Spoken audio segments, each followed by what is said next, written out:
മക്കൾ തീരെ വെജിറ്റബിൾസ് കഴിക്കുന്നില്ല എന്ന് കംപ്ലൈൻറ്റ് ചെയ്യുന്ന പാരൻസിനാട്ടോ ഇത്.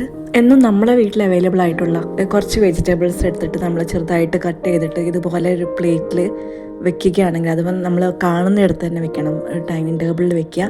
എന്നിട്ട് അതൊരു ഗ്ലാസ് മൂടി വെച്ചാൽ കുട്ടികൾ നമ്മൾ ഇതിലൊക്കെ പാസ് ചെയ്യുമ്പം അവരുടെ ശ്രദ്ധ അതിലേക്ക് വരികയും എപ്പോഴും ഇത് കഴിക്കുന്ന ഒരു ശീലം അവരറിയാതെ തന്നെ ഉണ്ടാക്കിയെടുക്കുന്നതായിരിക്കും. ഇതിൽ ഞാൻ ഇൻക്ലൂഡ് ചെയ്തിട്ടുള്ളത് കക്കിരി, അതുപോലെ ക്യാരറ്റ്, പിന്നെ ക്യാപ്സിക്കം, മത്തൻ. നമ്മൾ മത്തൻ എന്ന് കേൾക്കുമ്പോൾ പച്ചയ്ക്ക് കഴിക്കാൻ കഴിയാത്തതാണെന്ന് വിചാരിക്കരുത്. പച്ചയ്ക്കൊന്ന് നിങ്ങൾ കഴിച്ചു നോക്കൂ, നല്ല ടേസ്റ്റാണ്. ക്യാരറ്റിൻ്റെ പോലെ തന്നെ നമുക്ക് കഴിക്കാൻ പറ്റിയൊരു വെജിറ്റബിളാണ് മത്തൻ. ഇതുപോലെ ബീട്രൂട്ട് ചെയ്യാം, അങ്ങനെ നമുക്ക് റോ ആയിട്ട് കഴിക്കാൻ പറ്റുന്ന എല്ലാം ചെയ്യും. എല്ലാം ബുദ്ധിമുട്ടാണെന്ന് കരുതി മാറ്റി വയ്ക്കാതെ നമ്മുടെ കുട്ടികളുടെ ആരോഗ്യത്തിന് വേണ്ടിയിട്ടാണെന്ന് കരുതി ഇങ്ങനെ ഒന്ന് ചെയ്യാൻ വേണ്ടിയിട്ട് ശ്രമിക്കണം.